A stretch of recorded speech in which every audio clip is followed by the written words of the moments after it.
Thank you for tuning in to Hacks and Hobbies with your host, Junaid. In Season 2 of Hacks and Hobbies, we're visited by our amazing guests coming from all walks of life. We want to learn their story, their struggles, and their journey on how they got to where they are today. So stick around.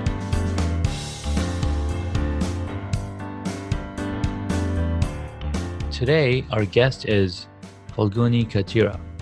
She is a brand or a purpose-based marketer. I met her through many different platforms, and we've got a really awesome human connection. We've got really cool stories between us, and wanted to bring her on to the podcast and her, listen to her story. She's doing some awesome things in the community, and I was like, this is something that we love, enabling normal humans, everybody, into helping each other. And she's got an awesome story. So, Falguni, thanks so much for coming on to the podcast. Absolutely. The pleasure is mine. Thank you, Junaid. You're welcome. You're welcome. So tell us a little bit about yourself, your journey, your story, and how you got here, and what's going on. Sure. So I am currently living in the Bay Area, purpose-based marketer, working in San Francisco, and having two kids, managing, and they are very young, so 4 and 6. So it's yes. So managing them, so busy being a mother, busy being an entrepreneur on the side, like a side hustler, busy being the purpose-based marketer. So it's and busy being a wife. It's all multifaceted, and it's all going pretty well, keeping me very, very busy. But I'm enjoying every different aspect of it. So yeah. Very cool. Yes, I have been living in the East Coast for a very, very long time, and coming to Bay Area past couple of years ago has been the newest biggest change that has happened right after the kids. So it has been pretty life changing in the sense of the work culture, the lifestyle completely has been very different and things like that.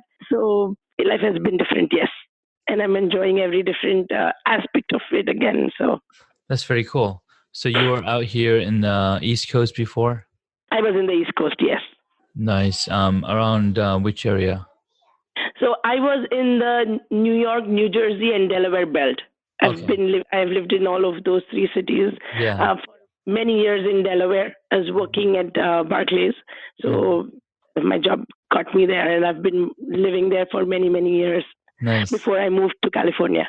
Yeah, California is a totally different beast. Good friend of mine who I went to school with, he also lived in New Jersey for a while, and then his job took him to San Francisco. And he's like, this is way too expensive. I am going back. So after 2 years, back to New Jersey. Yes, I do still miss I do miss the seasons. I miss my friends. My son misses the snow. It has been we're trying to settle down. It was very interesting. When we moved here, we moved for family. My husband's brother lives here. So we moved to live closer to them. But it was very interesting because I moved from Delaware at that point. So it was like the second smallest state to the second biggest state. Yeah. Tax to the highest tax state. It was a lot of changes, right? Yeah. So we were like, what should we do? Do we want to really live here, etc.? So it was very interesting. We thought that now that we really in the back of our heads, we knew we want to settle here just for family. So we were looking into houses and stuff like that. And the day we bought the house, and we were like, okay, now this is all getting real. So that was the day we went to the DMV and got our license and stuff, because now we are really living here. It was it's a big change. Yeah, I actually moved from the West Coast to the East Coast because my wife's family is out here and she wanted to be closer to them. And for the past 3 years, we lived in a rental place, but then finally when we bought our place, then I was like, all right, now we've kind of settled down here, get integrated and see what's going on, kind of deal. Right. Cool. So what are you specifically, so you had an awesome story that you told me about, and how your creating, you're working with a close knit family or people and teaching how you can go back into the corporate world after being in the house for a while. That's right. It is my deep passion. I really believe. So I and the story really goes like I'm a mother. I have been staying at home. I took a break from corporate world and spend the time to be with my kids. And Yeah. I know many families, many friends of mine that have done the same. Some of them have gone back to the corporate world and gotten back into the routine. Some of them are struggling. Some of them don't want to. So there are different, perspectives of ladies alone on all of this, right? So Right. women alone think very differently. Some of them tied, but one common thread is that all of them tied to their self-respect and their confidence, right? So the Yeah. ones that have gotten back because they wanted to prove it to themselves, more than anything else. And it was there are a lot of stories that really got me into thinking that we are all, wanting each other's help to kind of cope up with this, right? Because Yeah. motherhood itself is a huge change. It is life changing, really. And Yeah. then, and not only just, mentally, in every aspect of it is changing, right? So to firstly accept that as it is, and then to really take that situation to our advantage, not doing injustice to the kid, not spending that required time with the kid, etc., is a different struggle Yeah. altogether that every, woman goes through. But besides that, there are many other ladies, I mean women that I know that have not been able to get back to the corporate world because they recently moved to the United States and they are on an immigrant visa, so cannot, for what, just to make sure that, all of this is kind of brought into conversations. All of this is kind of acknowledged, and people who are going through some of these challenges feel heard, feel, like acknowledged, and then they are also seeking help, which is why I kind of spend so much time that I do with all of these individuals, right? Yeah. And then so yes, so being very close, some of my close friends are in that situation, were in that situation, and some of them fear to be in that situation, which is why they are thinking about when to have a child and whatnot. So I've kind of had the spectrum of all of these different stages, if you will. It is very interesting how we all think and make these big life decisions based on our fears and our confidence, so all of this is extremely interesting to me, and which is why I have the side hustle wherein I am talking to the community centers and going and talking to the stay at home moms and having like sort of some small little gatherings at this point. I want to eventually blow it out into bigger seminars, etc. But right now I'm just kind of source gathering, trying to be that a flag bearer that it's really okay. The first step is to accept the current situation, right? You cannot work because of visa, because of kids, because of whatnot. It's okay, right? Yeah. It has to be understood as something that I cannot do because of a serious certain limitation. Some of it could be just self born, like it could be something that is self inflicted. Some of it could be real in the sense of, yes, this country you do not have the right permit to work, which is a totally different story, right? Yeah. Yeah. But other than that, some of it is like, I don't know if I can get back. I don't know if I'm good enough. I don't know if I'll get a job. Like, those are the Yeah. kind of things that, and then luckily, I think I am in the best place actually to talk about this, to raise awareness about this, because I am in the Bay Area in San Francisco, where there Yeah. are many companies that are completely open about all of this. There are many companies that are accepting of people that have taken a certain sabbatical for whatever reason and are wanting to come back, so they're wanting to ignore that aspect of it and really look into what they've done in the past and how much are they willing to put to kind of come back up to speed and really contribute, right? So Yeah. Yeah. they're looking into that aspect of the passion that that person is bringing and the ability that that person has, barring the fact that that person could not work because of whatever reason, right? So, Yeah. so all of those things are extremely important. I have been on an H1 visa, on an H4 visa, I believe, Mhm. wherein I was not allowed. in the US. So I've been through that as well. I've been through I could work, but I mean I had the legal permit to work, but I was having kids and I didn't want to be away from them, which is why I didn't work. So I've and before coming to the US, I'm from India. So before coming to the US, I was working in India and I was having a fantastic career, which I literally kind of stopped and came to this country with my husband. So there have been many changes that have kind of Absolutely. Yeah. helped me look at all of this in the right light. And in hindsight, I mean, everything makes sense, and all of that is part of the journey anyway, right? Yeah, exactly. And all of it is also coming back. Yeah, no, you're absolutely right. It's a totally different view. It's a totally different. I mean, especially when you have to uproot your life that you've planned out, and this is what's going to happen. But then there's these changes that come, and then you're left wondering, okay, what's the next step? How do I get over this hurdle? And having a mentor like yourself, is a having somebody to talk to, somebody who's gone through the same issues and whatnot. It definitely helps to figure out, okay, these are the next things that I need to do. Absolutely. Absolutely. And, once I kind of started this journey and started talking to people, and it all kind of happened when my friends started sharing, and I was like, okay, this is a theme that I'm seeing. My friends in India, my friends in Europe, like, there are many people. And now, we have the ability to talk to everyone around the world almost at a click of a button. So it just becomes easier. So I kind of literally proactively reached out after a point when I started seeing a theme. I proactively reached out to my friends some of them are living in Australia, some are, all different parts of the world. And Yeah.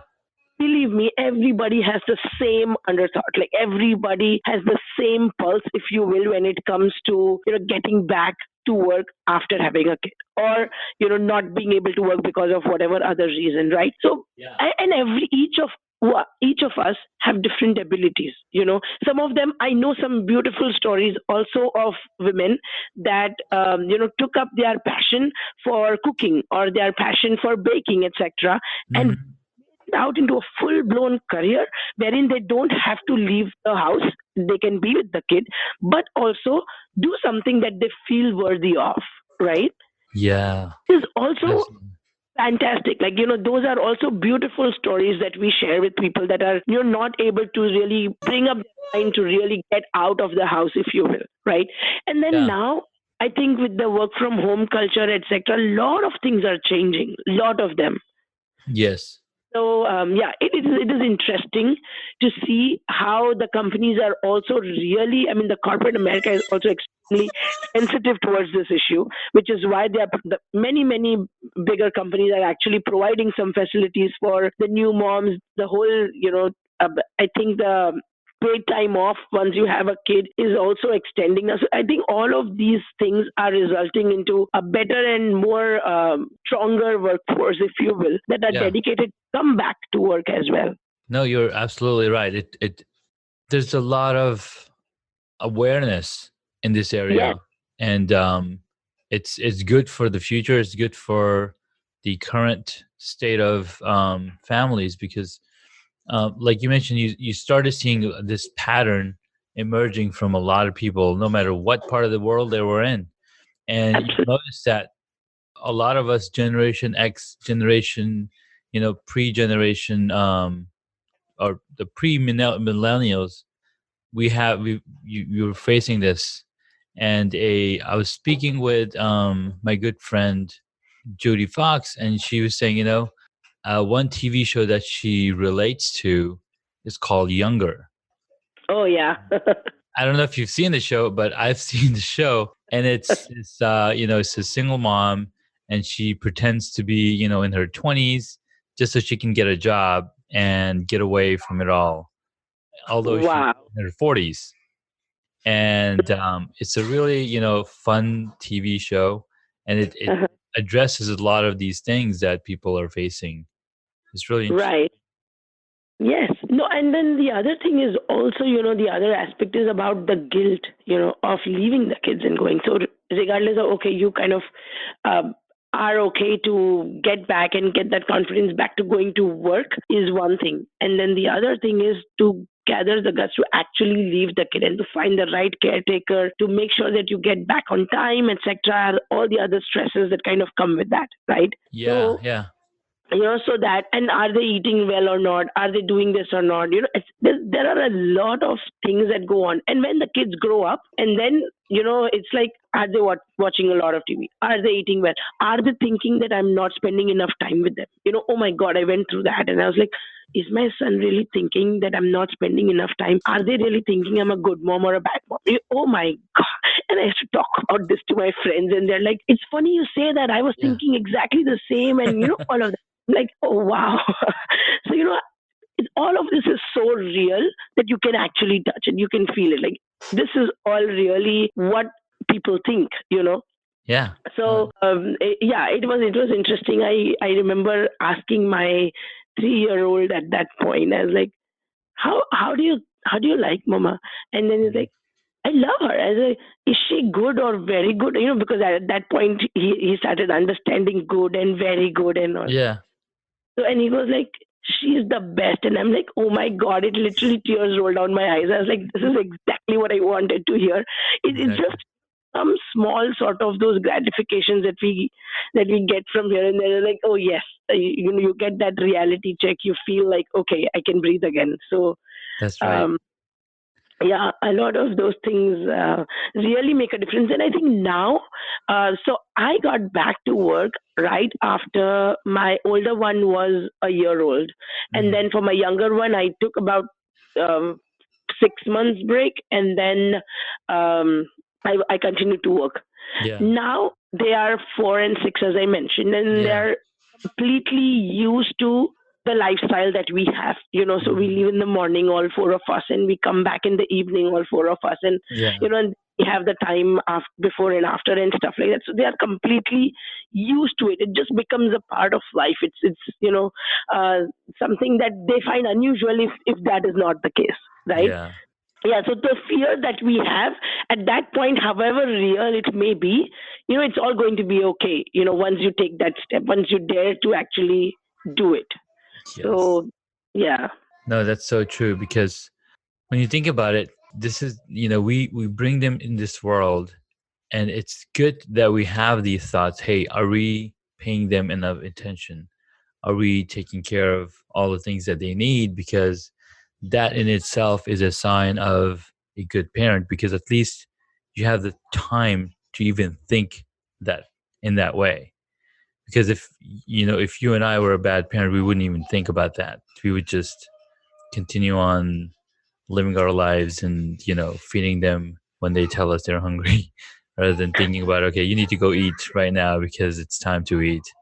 And it's a really interesting aspect, because when I was growing up, my grandmother and my mom, the one thing on top of their, I mean, I'm also from the Southeast Asia, and Mhm. the one thing that they would always ask, did you eat? Did you eat? Did you eat? Right. What did you eat? What did you eat? You should eat this. You should eat this. You should drink this water. They had almost like a disease. It's not a disease, but it's that parent, that nurture aspect of being a parent. Making sure that your kids are fed, that they're not hungry, they're not cranky.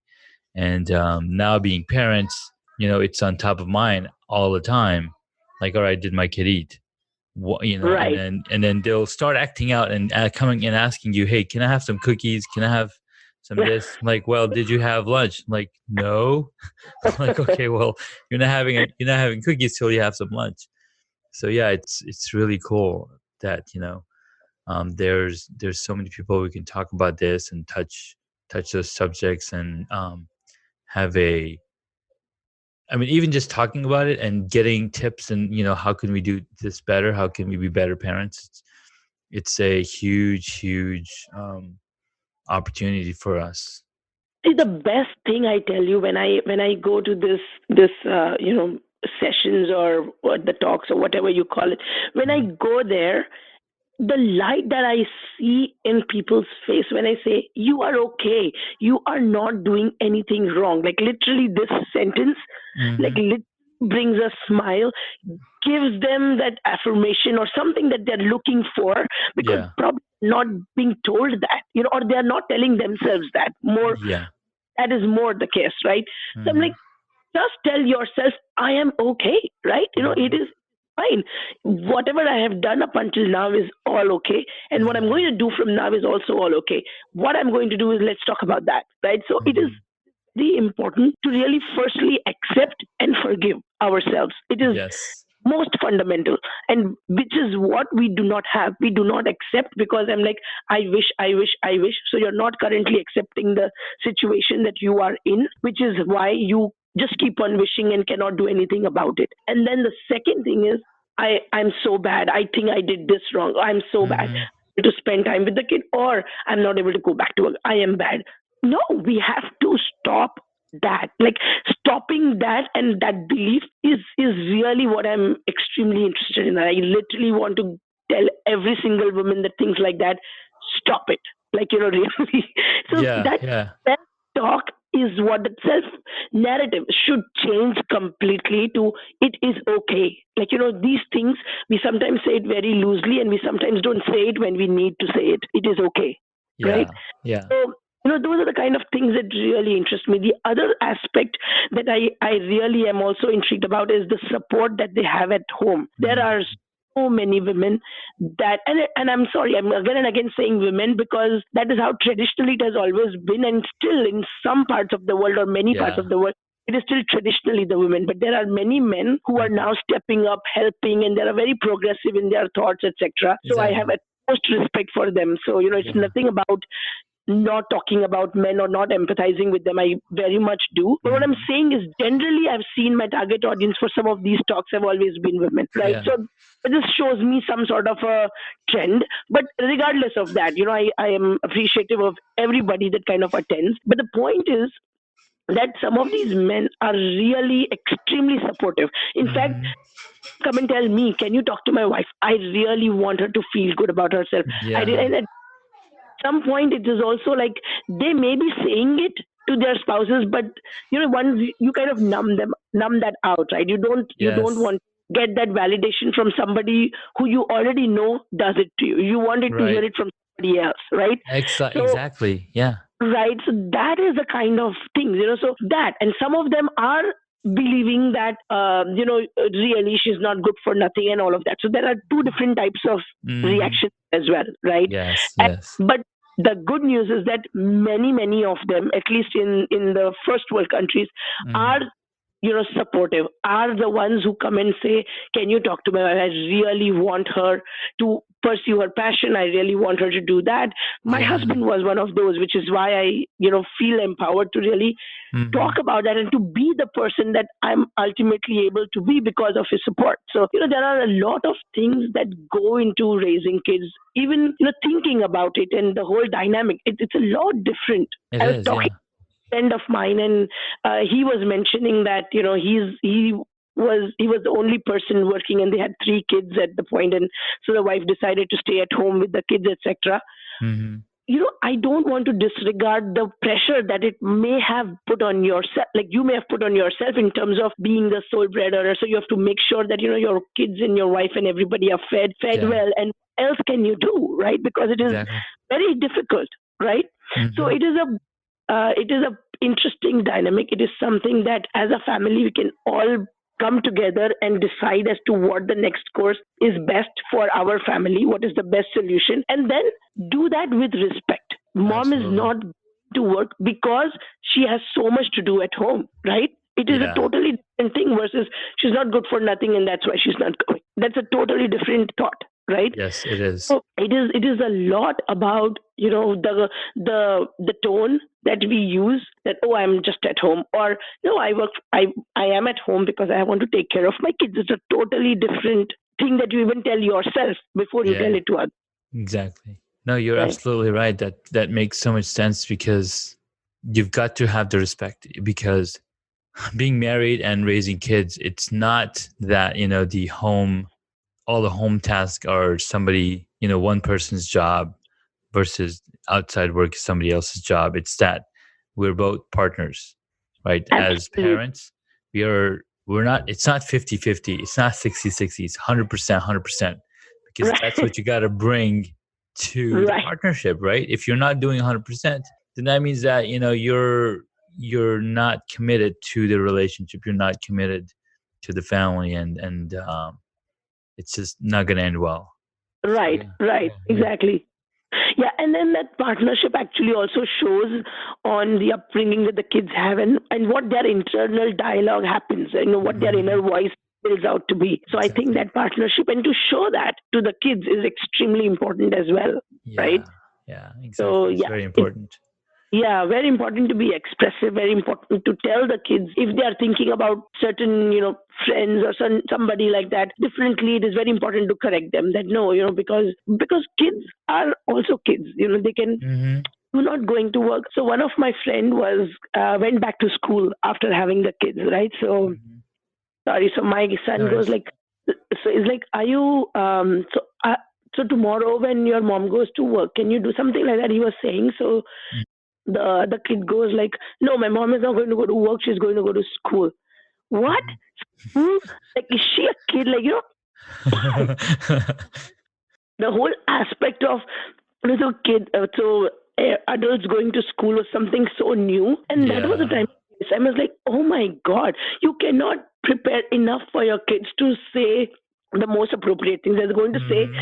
naturally to them, and you don't want to curb that, right? So I'm like, okay, but then I took the time to really explain to him that this is how adults also go to school. We have gone to school, like, because here we defer to college and stuff like that as school, right? Yes, yes, It's yes. like it It's a was different really word. interesting to overhear that conversation, and I'm like, wow, what kids think, right? And Yeah, how they think. So yeah, it is yeah. interesting. That's so cool. That's really, very, really, yeah. Because kids will say, they don't have a filter. Like Exactly. I mean, that's exactly what they hear, and that's exactly what they're gonna say, and which is 100% accurate. The context is what's missing in that respect. Right, right, right. Yes, they have not seen it any other way, so they Hmm. don't know, right? Exactly. So Yeah. Yeah. yeah, makes a lot of difference. Sweet. No, it does make a lot of difference. And I mean, we've had I've had conversations of being a parent, being an entrepreneur, and how to juggle the many things that we're doing with Errol Erdeman on one of the podcast episode. And this is a great going back into parenting, and making sure that we're doing everything that we can as parents to provide all that we know, like all the things that we were not privy of, growing up. We want Right, them to have the best of everything in the world, and that's why our kids have so many toys, because we want to right, make sure they're happy. right, right, It's a different question if those toys get cleaned up at the end of the day, or we have to go clean up after them. That's a totally different right, story. uh, But right. yeah, cool. So I mean, we had some really good, those are some really awesome stories. I love it. I love what you're doing, being the global goodwill ambassador. I saw that you've been a volunteer in this space for a very long time, which is really awesome. Thank you. Thank you. Yeah. Uh, All right. the point is to just spread as much light as possible and make this world a better place, because it truly is if we look Yes. at it in the right light, right? Yes. It is. It So, is. yeah, Um, it's the only world we've got. absolutely. Exactly. Yeah.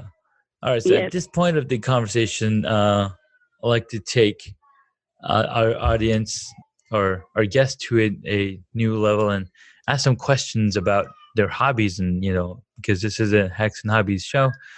So what is one hobby that you wish you got into in your life?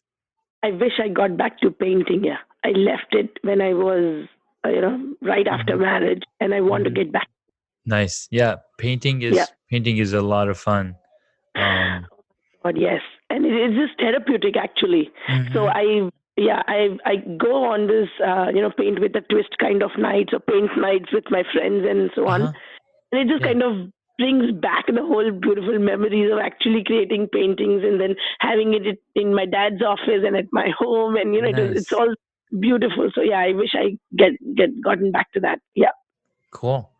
Awesome. Well, what is next question? What is your favorite movie or TV show? And if none, how about a book?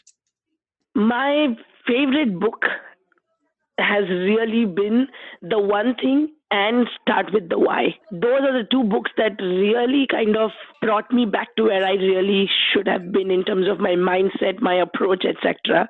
So Hmm. those are my most favorite books. My Nice. best TV shows have been Friends and Sex and the City. Okay. All right. The One Thing was an amazing book. I read that one. I have to go check out Start with Why. Yeah, Um, and Start with Why is also something that as a UX designer we ask why a lot more than anything else, because we want to understand why users are doing what they're doing, and how they get better at using, or how we get design better applications, so they have to jump through less and less hoops, friction. absolutely. It is such Yeah. a huge problem solver. Mm-hmm. Just keep on asking yourself why, but why this, but why that. And then as a marketer, I can completely resonate with that as well, because Mm-hmm. you know the most important thing that we have to answer is why. Why for the audience is this right? Why for the business is this right? Why is this the right channel? Why is this the right message? Why is it solving this need versus that, etc. So getting into that brings out a lot of clarity. And for me, the why is being a purpose based marketer. I completely kind of get into that drill in my head and into the meetings that I attend, just because I want to make sure that we are all aligned with the why, the Yeah. purpose. So it is Perfect. extremely, yeah, it is very important, and something that I practice every time, every day, because it helps me Mm-hmm. a lot. No, it does, because it forces the requester to give us a reason why they're thinking that way, and is there any other way. Exactly. Yes. Awesome. All right, what is your favorite superhero? I know this is kind of a geeky question, because I love movies and I love superheroes and comics, and like bring that around and see what people think.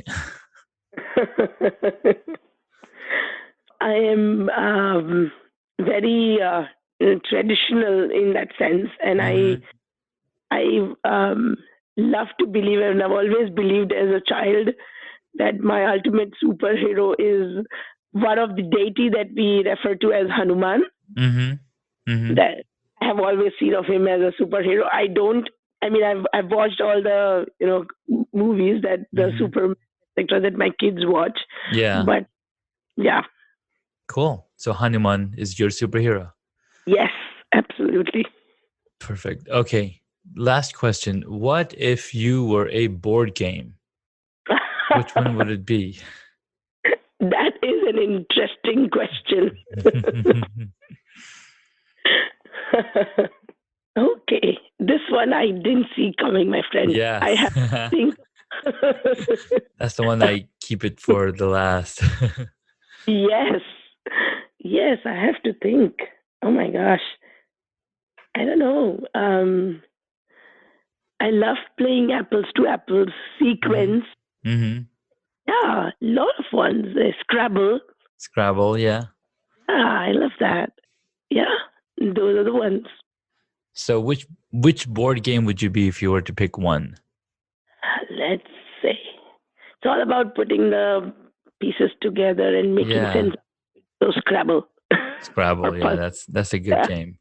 We celebrated my oldest son's birthday yesterday, and somebody gave him Scrabble for a gift.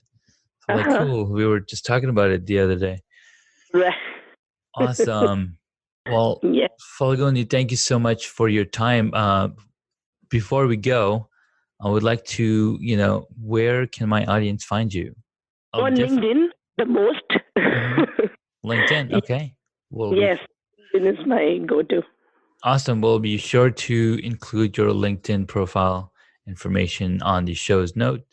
so audience can reach out to you, find out how can they become a purpose-based marketer, or if they want to help in the area where you're providing information with people coming back to work, and how can they be more confident and be more strong Self-aware.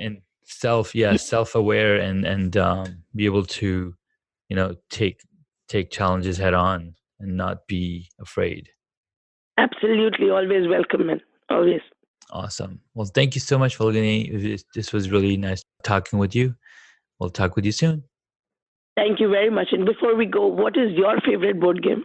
So my favorite board game is Settlers of Catan. Oh, I love that game. Yes. See, yeah, I didn't think so. I love that one. Yes. No problem.